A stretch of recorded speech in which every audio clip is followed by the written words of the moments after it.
Olá, dia 1º de agosto de 2022 e você está na Rede Previdência. Aqui, em 10 minutos, você se mantém atualizado acerca de todos os temas do direito previdenciário.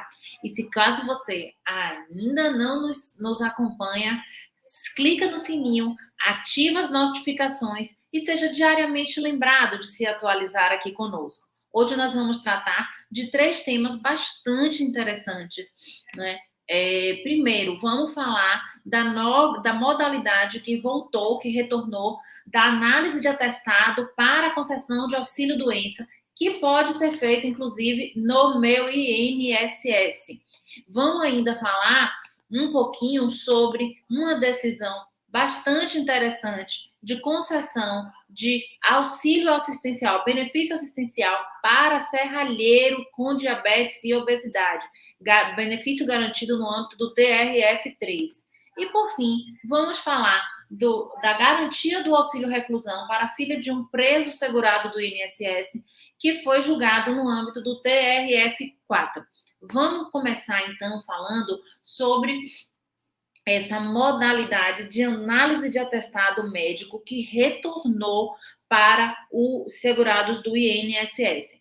Ocorreu semelhante análise logo no ápice da pandemia, quando houve o fechamento de todas as agências do INSS. E agora, o Ministério do Trabalho publicou, juntamente, com o INSS, a portaria conjunta número 7, e este documento regulariza a análise de atestados para concessão de auxílio-doença.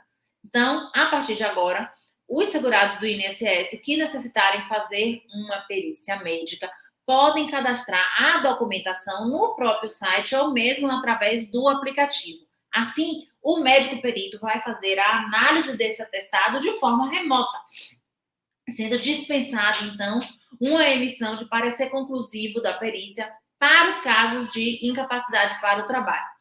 Vale ressaltar que esta modalidade será aplicada apenas para os casos, para as localidades em que o agendamento para a realização da perícia médica seja superior a 30 dias. Então, se aí na sua região os agendamentos para a perícia médica do INSS estão sendo feitas para mais de 30 dias, você pode se valer, então, da análise de documentação médica.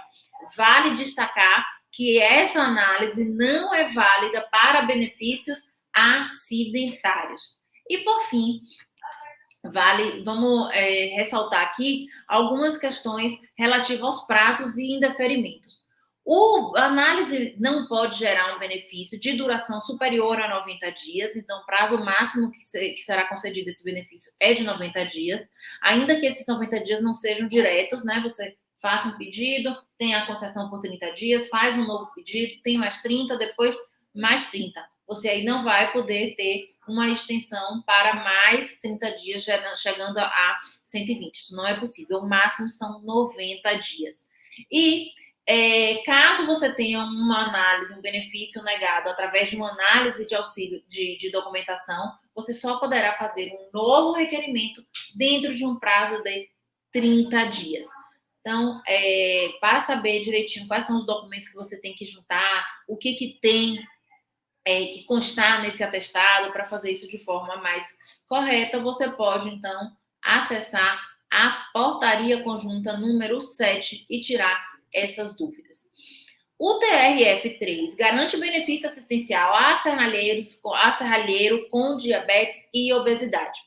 O desembargador federal, Sérgio Nascimento, da 10ª turma do Tribunal Regional Federal da 3ª Região, confirmou decisão que determinou ao INSS a concessão do benefício de BPC a um serralheiro que tem diabetes e obesidade.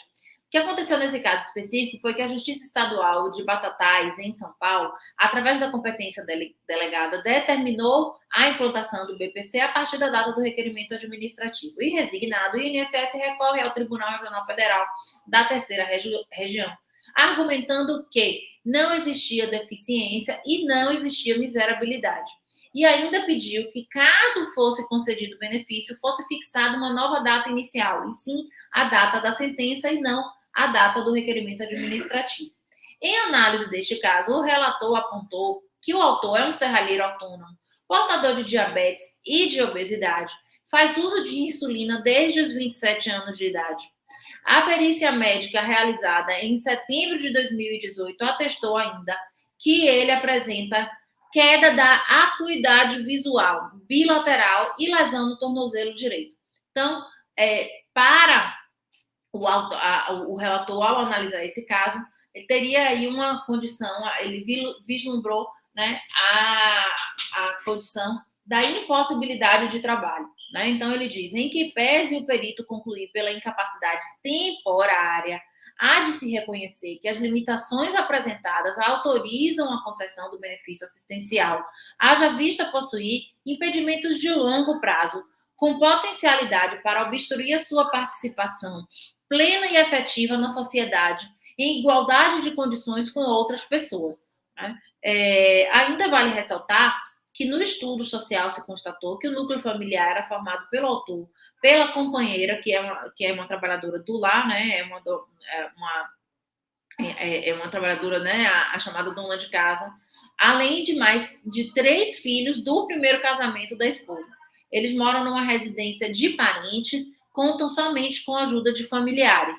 Né? O único rendimento que eles possuem é R$ 90 proveniente do programa assistencial. Então, entendeu que o conjunto probatório demonstra que a parte autora comprovou a hipossuficiência, tendo em vista a precariedade da situação socioeconômica e seus problemas de saúde. Então, estaria habilitado a receber esse benefício assistencial.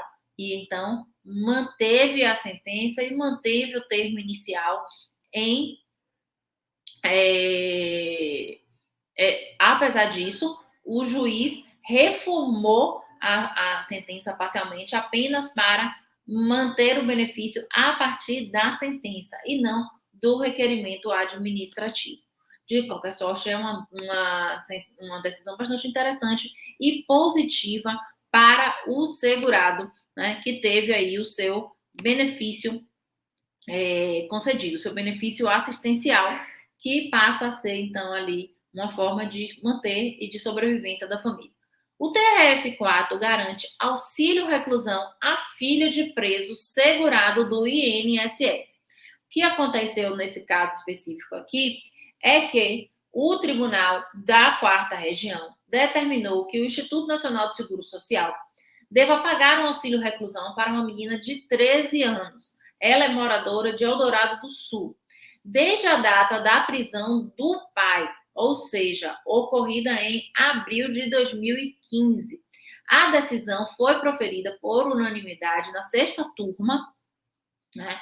E o colegiado ainda estabeleceu que o INSS precisa cumprir o acórdão com relação à implantação do benefício no prazo de 20 dias.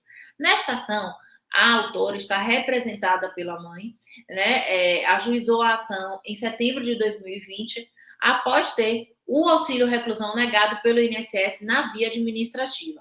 A autarquia argumentou que, no momento da prisão, o pai da garota não mantinha mais a qualidade de segurado. Em fevereiro deste ano, de 2022, a 25ª Vara Federal de Porto Alegre julgou a ação procedente.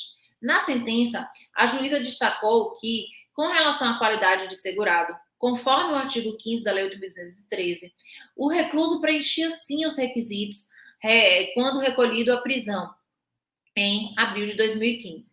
Ele verteu contribuição entre os períodos de 7/7 de 2014 a 6/8 de 2014, sem perder qualidade de segurado entre agosto de 2014 e abril de 2015, justamente o mês da sua reclusão. Então, na data da prisão, na data da reclusão, ele estava em gozo do período de graça. Então, por conta disso, ele poderia sim gozar de todos os benefícios, seja ele próprio ou a sua família. No caso, a sua família vai gozar do benefício de auxílio reclusão, que é um benefício devido à família dos segurados.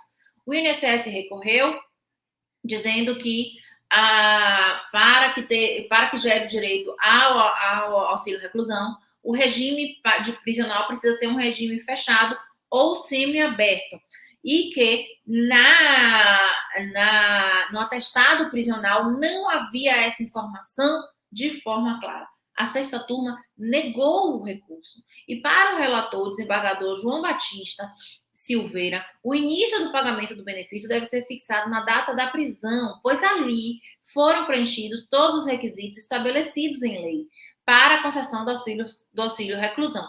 E ele ainda acrescenta, dizendo que é clara a certidão prisional ao atestar que o preso estava em regime fechado.